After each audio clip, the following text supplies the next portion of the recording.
tungkol sa buhay ni Zacchaeus.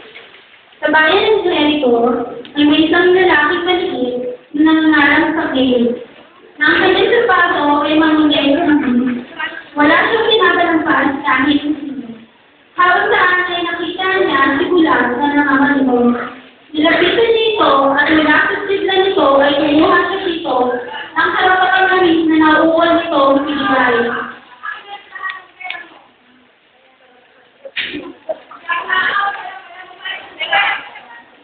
Pagkatapos kay Bulag ay pumunta si Zacchaeus sa babaeng kamatayan ng anak. At kahit na nagdadalamhati ang buhok ng bahayan, ay nalingin pa din si Zacchaeus na Bulag.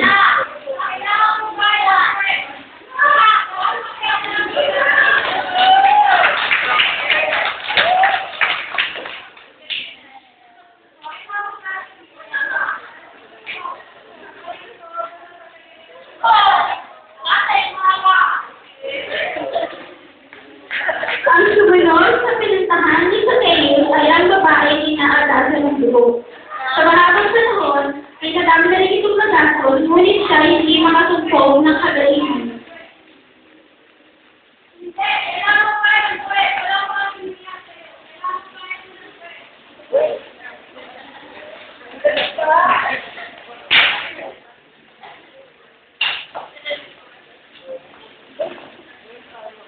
Dahil sa ito'y may sakit, ito ay hindi pa nakalampas sa panahingin si Zacchaeus. Hanggang sa dumating si Jesus sa bayang iyon. Nakita niya si Bulag sa kalsada at sa mga kasiling ay sinabi nito, "Ito ang anak ni David, mahabag ka sa akin." Nilapitan siya ni Jesus at siya ay pinagaling. Muling naglahat si Jesus at siya ay napadaanan sa bahay ng inakamatayan ng anak.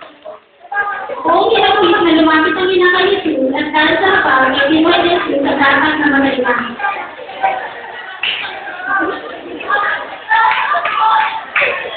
Napuno ng kasilahan ang bahay ngayon.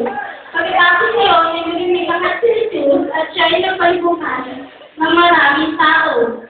Nang may babae hindi mo sa nilayan sa kanyang damit, ito ay ang babae inaagasan ng bubong sa mahabang panahon.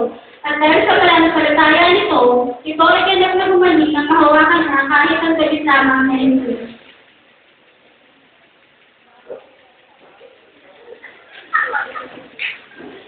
Hanggang sa muling naglibot si Zacchaeus.